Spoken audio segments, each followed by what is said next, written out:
한 인간이 어떻게 그리스도의 고통에 그토록 깊이 동참하여 십자가의 상처가 그의 몸에 실제로 나타날 수 있을까요? 오늘 우리는 20세기의 가장 경이로운 인물 중 한 명인 비오 신부님의 삶을 통해 사랑과 고통이 어떻게 구원의 길 위에서 함께 걸어갈 수 있는지 그 깊은 신비를 탐험하고자 합니다. 그의 이야기는 단순한 성인의 일대기를 넘어 보이는 것과 보이지 않는 것이 교차하는 믿음의 가장 깊은 영역으로 우리를 안내할 것입니다. 본격적인 이야기에 앞서 이 놀라운 믿음의 이야기를 더 많은 이들과 나누고 싶으시다면 구독과 좋아요를 통해 이 채널의 여정에 동참해 주십시오. 여러분의 작은 손길 하나가 누군가에게는 큰 위로와 희망의 메시지가 될 수 있습니다. 하느님의 축복이 여러분과 함께 하시기를 기원합니다. 이탈리아 남부의 작고 평화로운 언덕마을 피에트렐치나에서 세상이 비오 신부님으로 기억하게 될 한 아이가 태어났습니다. 어린 시절부터 그의 삶은 신비의 장막에 쌓여 있는 듯했습니다. 다른 아이들이 천진난만하게 뛰어놀 때 프란체스코 포르지오네라는 이름의 이 소녀는 몇 시간이고 침묵 속에 앉아 기도하며 자신이 수호천사라고 부르는 보이지 않는 동반자와 대화를 나누곤 했습니다.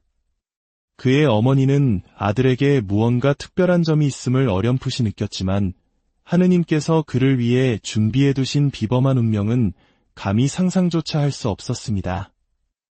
이 수줍음 많던 아이는 훗날 20세기 가장 존경받는 성인 중 한 명이 될 운명이었습니다.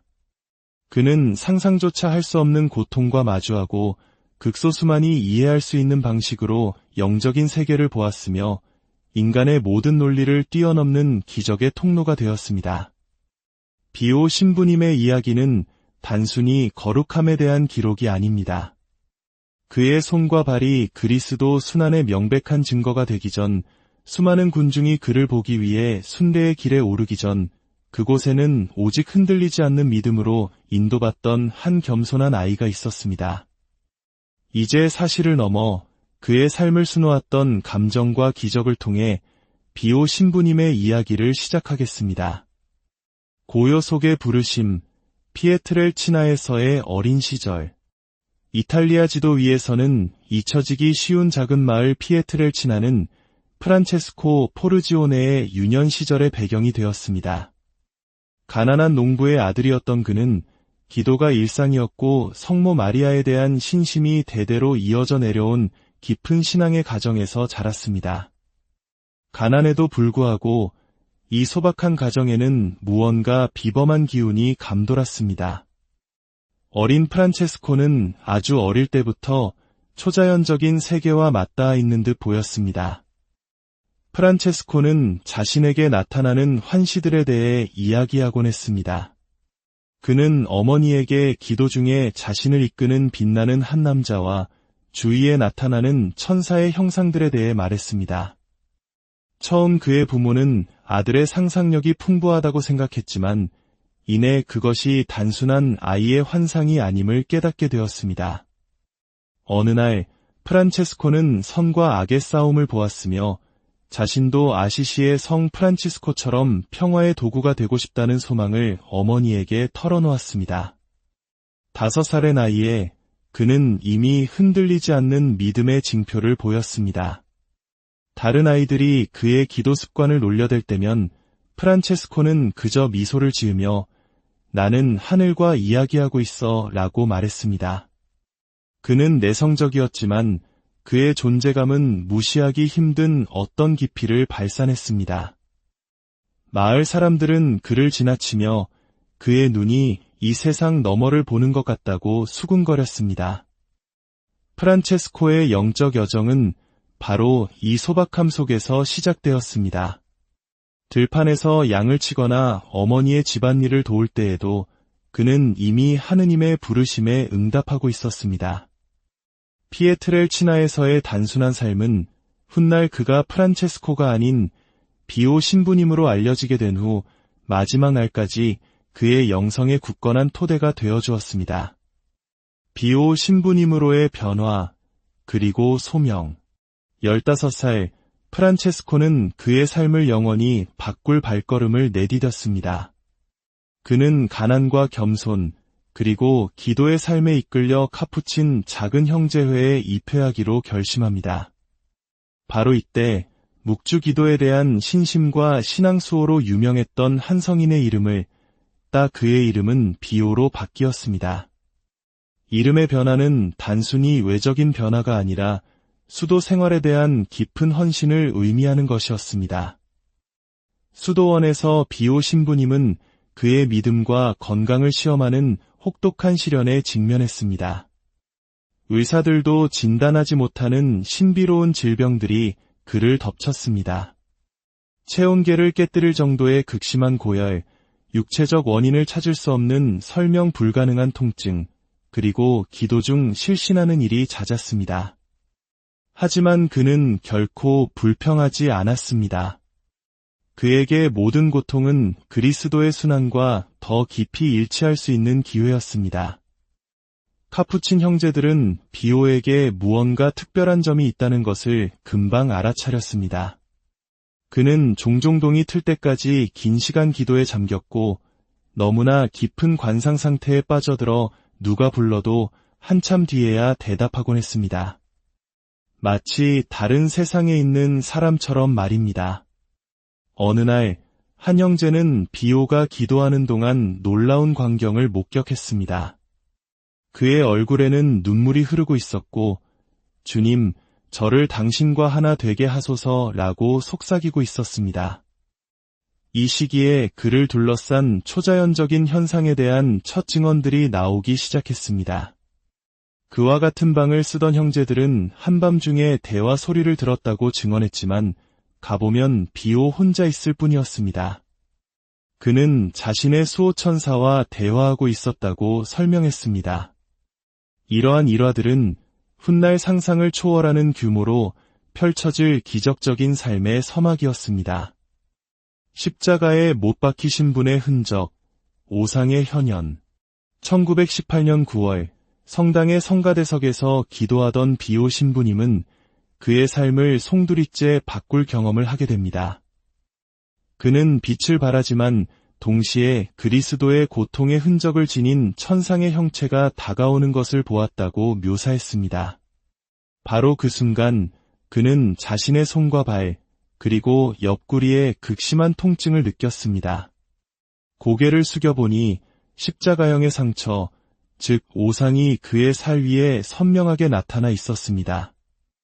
오상은 눈에 보일 뿐만 아니라 믿을 수 없을 만큼 고통스러웠습니다. 그는 50년 동안 이 상처를 침묵 속에 지니며 영혼들의 구원을 위해 하느님께 바치는 희생 제물로 삼았습니다. 모든 고통에도 불구하고 그는 결코 세간의 주목을 받으려 하지 않았습니다. 오히려 장갑을 끼고 긴 소매옷을 입으며 질문을 피하고 상처를 감추려 애썼습니다. 교회는 처음에 이 현상을 회의적으로 받아들였습니다. 상처를 검사하기 위해 의사들이 파견되었지만 누구도 과학적인 설명을 내놓지 못했습니다. 그럼에도 불구하고 일부에서는 비오 신부님이 오상을 조작했다는 비난을 제기했고 이는 그가 사랑하는 교회 안에서 겪어야 했던 커다란 십자가가 되었습니다. 하지만 그는 모든 것이 하느님의 영광을 위한 것이니 그렇게 되게 하소서라며 굳건히 자리를 지켰습니다. 박해에도 불구하고 오상은 그가 그리스도와 온전히 일치하고 있다는 가시적인 표징이 되었습니다. 이탈리아 전역, 그리고 훗날 전 세계에서 온 사람들이 이 거룩한 형제를 보기 위해 산 조반니 로톤도로 순례를 오기 시작했습니다. 그들은 단순한 호기심이 아니라 치유와 용서, 그리고 신성한 빛 한 줄기를 찾아왔습니다. 초자연적인 은사들, 두 장소에 동시에 영혼을 읽는 능력. 비오 신부님의 삶은 평범한 삶이 아니었습니다. 그의 삶은 지상과 천상을 잇는 다리와 같았습니다. 그의 가장 놀라운 은사 중 하나는 동시현존, 즉 동시에 두 장소에 존재하는 능력이었습니다. 비오 신부님은 이 능력에 대해 결코 자랑 삼아 이야기하지 않았지만 전 세계 증인들의 이야기는 그가 이 은사를 타인을 돕기 위해 사용했음을 분명히 보여주었습니다. 제1차 세계대전 중 전장에서 죽음의 위기에 처한 한 이탈리아 군인이 있었습니다. 포탄이 빗발치는 혼돈 속에서 그는 한 수도자가 다가오는 것을 보았습니다. 그 수도자는 안전한 길을 가리키며 그가 무사할 것이라고 안심시켜 주었습니다. 군인은 그 지시를 따라 목숨을 구했습니다. 몇 년 후 산 조반니 로톤도를 방문한 그는 한 사진 속에서 그 수도자가 바로 비오 신부님임을 알아보았습니다. 비오 신부님은 단 한 번도 그 수도원을 떠난 적이 없었음에도 말입니다. 또 다른 놀라운 사건은 아기 예수의 성녀 데레사의 시복식 때 일어났습니다. 여러 증인들은 군중 속에서 비오 신부님이 경건하게 예식에 참여하는 것을 보았다고 증언했습니다. 하지만 그의 동료 카푸친 형제들은 그가 그날 수도원을 떠나지 않았다고 확인해 주었습니다. 훗날 비오 신부님 자신도 자세한 설명 없이 특별한 방식으로 그 자리에 참석했음을 인정했습니다. 악마와의 영적 전투. 비오 신부님에게 악과의 싸움은 은유나 추상적인 개념이 아니었습니다. 그것은 그가 매일같이 직면하는 실체적인 현실이었습니다. 수도 생활 초창기부터 악마의 공격은 그의 삶에서 끊이지 않았습니다. 이러한 공격은 그의 정신뿐만 아니라 육체에도 영향을 미쳐 동료 형제들을 당혹게 하는 눈에 보이는 상처를 남기기도 했습니다. 하지만 비오 신부님은 결코 두려움을 보이지 않았습니다. 그는 이러한 대결을 구원과 정화를 위한 자신의 사명의 일부로 여겼습니다. 특히 밤 시간은 혹독했습니다.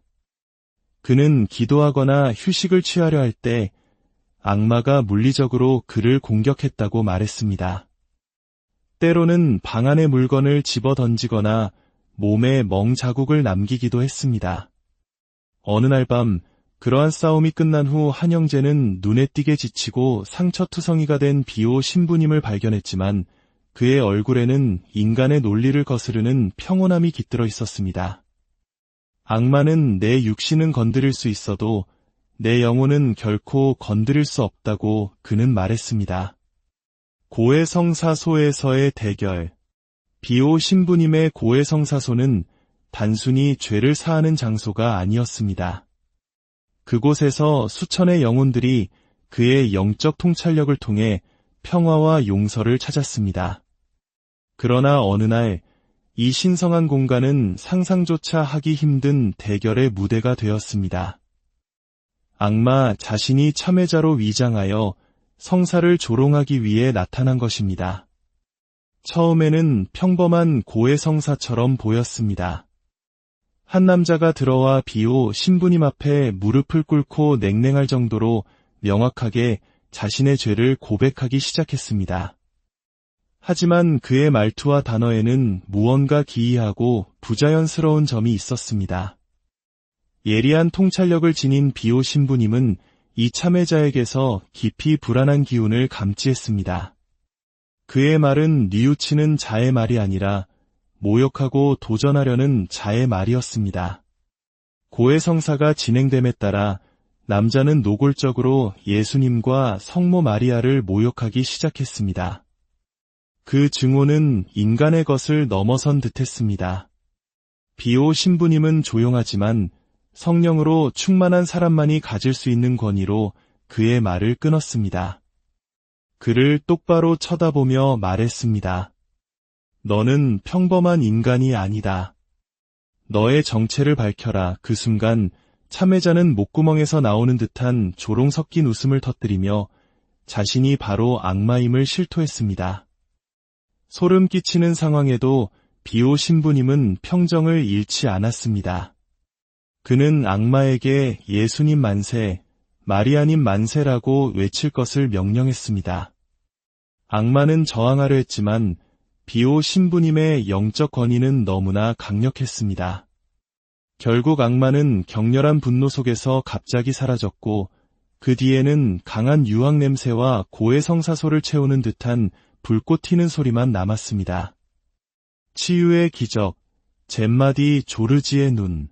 젬마디 조르지는 동공이 전혀 없이 태어났습니다. 과학적으로 그것은 돌이킬 수 없는 실명 선고였습니다. 부모는 모든 노력을 기울였지만 의사들의 진단은 한결같았습니다. 젬마는 결코 볼 수 없을 것이라고 했습니다. 하지만 깊은 신앙을 가진 그녀의 가족은 마지막 희망으로 믿음에 매달렸습니다. 그때 누군가 그들에게 비오 신부님에 대해 이야기해 주었습니다. 절박한 희망을 품고 젬마의 어머니는 산 조반니 로톤도로 긴 여정을 떠났습니다. 비오 신부님 앞에 선 어린 젬마에게 그는 비할 데 없는 온화함으로 다가가 아이를 축복했습니다. 바로 그 순간부터 젬마는 설명할 수 없는 변화를 경험하기 시작했습니다. 그녀는 볼 수 있게 되었습니다. 그러나 가장 놀라운 사실은 그녀가 시력을 되찾았다는 것뿐만 아니라 여전히 그녀의 눈에 동공이 없다는 점이었습니다. 이 기적은 의사들뿐만 아니라 그 사건을 목격한 모든 이들을 혼란에 빠뜨렸습니다. 이후의 정밀 검사에서도 과학적인 설명은 찾을 수 없었습니다. 어떻게 그녀가 보는지 이해할 수 없습니다. 라고 전문의들은 말했지만 증거는 명백했습니다. 젬마는 주변의 모든 것을 완벽한 명료함으로 묘사할 수 있었습니다.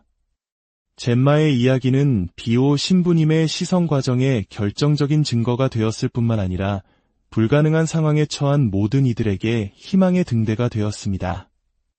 하늘의 향기, 그리고 연옥의 영혼들. 비오 신부님과 관련된 가장 불가사의한 현상 중 하나는 성덕의 향기였습니다. 이는 그의 현존 안에서 혹은 수 킬로미터 떨어진 곳에서도 많은 사람들이 감지했던 설명할 수 없는 향기였습니다. 장미와 유향이 섞인 듯한 혹은 형언할 수 없는 달콤한 향으로 묘사되는 이 현상은 성인의 영적 임재를 알리는 표징으로 여겨졌습니다. 연옥에 대한 비오 신부님의 이해는 추상적인 신학 개념이 아니었습니다. 그에게 연옥은 영혼들이 천국에 들어가기 전 정화되는 실제하는 공간이었습니다. 종종 고통받는 이 영혼들은 위로와 기도를 구하며 그를 찾아왔습니다. 가장 인상적인 이야기 중 하나는 비오 신부님의 가까운 친구였던 다니엘레 나탈레 수사의 이야기입니다. 1952년 다니엘레 수사는 말기 암 진단을 받았습니다. 수술 중 그는 의식을 잃고 사망했고 3일 동안 임상적으로 사망 상태에 머물렀습니다. 훗날 다니엘레 수사는 자신이 그 시간 동안 연옥에 있었다고 증언했습니다. 그는 이승에서 하느님을 가장 거슬렀던 신체 부위에서 극심한 고통을 느꼈다고 말했습니다. 고통 속에서 그는 성모 마리아와 비오 신부님께 간절히 전구를 청했습니다. 그의 증언에 따르면 그는 비오 신부님이 성모님과 대화하는 것을 보았고 성모님께서 미소를 지으시며 그가 세상으로 돌아가는 것을 허락하셨다고 합니다. 기적적으로 다니엘레는 다시 살아났고 의사들을 경악시켰습니다. 영혼을 읽는 능력, 감추어진 죄와 드러난 진실. 비오 신부님의 수많은 비범한 은사 중에서도 영혼을 읽는 그의 능력은 가장 두드러진 것 중 하나였습니다. 그는 고백되지 않은 죄, 심지어 참회자가 감히 언급하지 못하는 죄까지도 알아보고 그들을 회개와 화해로 이끌었습니다. 한 여인이 고해성사소에 다가왔습니다. 겉보기에는 평범한 고해성사였지만 비오 신부님은 무언가 중요한 것이 감추어져 있음을 감지했습니다. 그는 부드럽게 그녀의 말을 끊고 눈을 감고 집중하라고 요청했습니다. 무엇이 보입니까? 처음에 여인은 혼란스러운 군중만 묘사했습니다. 비오 신부님은 재차 말했습니다. 더 집중하세요. 주의 깊게 보세요. 잠시 후 여인은 눈물을 글썽이며 그 군중이 한중심 인물 주위에 모여 있다고 설명했습니다. 비오 신부님은 그녀를 똑바로 보며 물었습니다. 그 사람이 누구인지 아십니까? 여인이 고개를 젓자 그는 사랑과 진실이 뒤섞인 단호함으로 말했습니다. 그 남자는 우리 교회의 교황이 되었을 사람입니다. 그는 수백만의 영혼을 이끌었을 겁니다. 하지만 당신은 그에게 기회를 주지 않았습니다. 그는 당신의 아들이었고 당신은 그의 탄생을 허락하지 않기로 선택했습니다. 여인은 엄청난 충격에 휩싸였습니다. 그 순간 비오 신부님은 그녀를 심판하지 않았습니다. 대신 그는 그녀를 깊은 회개로 이끌며 진심으로 구원받기를 원하는 이들에게는 하느님의 자비가 언제나 열려있음을 상기시켜 주었습니다. 하늘의 기적, 제2차 세계대전의 조종사들, 제2차 세계대전의 암울한 시기, 산 조반니 로톤도 상공에서는 기적적인 사건이 일어났습니다. 연합군 조종사 편대는 이 지역을 폭격하라는 명령을 받았습니다. 비행기들이 목표물에 접근하여 폭탄을 투하하려던 바로 그 순간 놀라운 일이 벌어졌습니다. 조종사 중 한 명은 훗날 공격 명령을 내리기 직전 하늘에 신비로운 형체가 나타났다고 증언했습니다. 그는 바로 두 팔을 들어 멈추라는 명백한 신호를 보내는 한 수도자였습니다. 조종사들은 명령에 복종하도록 훈련받았지만 도저히 임무를 계속할 수 없었습니다. 보이지 않는 힘이 그들을 막는 것 같았습니다. 혼란에 빠진 조종사들은 임무를 완수하지 못한 채 기지로 돌아왔습니다. 몇 년 후 호기심에 이끌려 산 조반니 로톤도를 방문한 그들 중 일부는 수도원에 들어서서 비오 신부님을 보고는 경악했습니다. 그가 바로 그들이 하늘에서 보았던 그 수도자였기 때문입니다. 마지막 날들과 영원한 유산. 생의 마지막 날들, 비오 신부님은 극심한 육체적 고통을 겪었지만 그의 영혼은 평화로웠습니다. 50년 넘게 그를 따라다녔던 오상의 흔적은 그의 지상 임무가 끝나가고 있음을 알리듯 신비롭게 사라지기 시작하여 그의 피부는 상처 하나 없이 깨끗해졌습니다. 그의 마지막 말은 예수님, 마리아님이었으며 이는 하느님과 영혼들에 대한 봉사에 온전히 바쳐진 그의 전생애의 본질을 요약하는 것이었습니다. 1968년 9월 23일 81세의 나이로 비오 신부님은 이 세상을 떠났습니다. 그의 죽음 이후 산 조반니 로톤도에 있는 그의 무덤은 전 세계 수백만 명의 순례지가 되었습니다. 수십 년 후인 2008년 그의 유해는 발굴되었고 세상은 다시 한번 놀랐습니다. 그의 시신은 시간과 자연의 법칙을 거스르는 놀라운 보존 상태를 유지하고 있었습니다. 많은 이들은 이를 비오 신부님의 성덕에 대한 가시적인 표징으로 해석했습니다. 비오 신부님의 유산은 기적이나 환시에 국한되지 않습니다. 그의 진정한 유산은 그가 자신의 삶의 모범을 통해 전한 영적인 메시지에 있습니다. 그는 고통이 벌이 아니라 그리스도께 더 가까이 다가가는 길이 될 수 있음을 가르쳤습니다. 성체성사와 고해성사에 대한 그의 신심, 그리고 악에 대항하는 강력한 무기로서의 묵주기도의 중요성을 보여주었습니다. 그가 설립한 병원 고통을 덜어주는 집은 오늘날에도 아픈 이들을 위한 보살핌과 연민의 등불이 되고 있습니다. 그의 삶은 하느님과 깊은 친교 안에서 어떻게 살아야 하는지에 대한 영원한 모범이며 여러 세대에 걸쳐 길을 안내하는 믿음과 사랑의 모델로 남아 있습니다. 이제 비오 성인께서 직접 쓰신 기도로 오늘의 이야기를 마치려 합니다. 이 기도가 여러분의 마음에도 깊은 울림을 주기를 바랍니다. 오, 예수님, 저와 함께 머무소서. 당신을 잊지 않기 위해서는 당신께서 늘 현존해 계셔야만 합니다.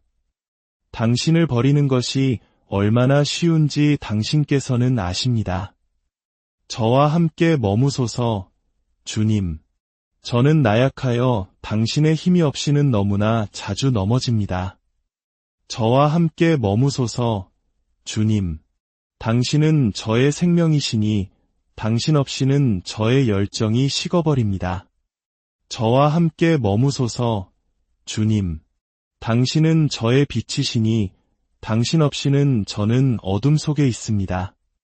저와 함께 머무소서, 주님. 당신의 뜻을 제게 보여주소서.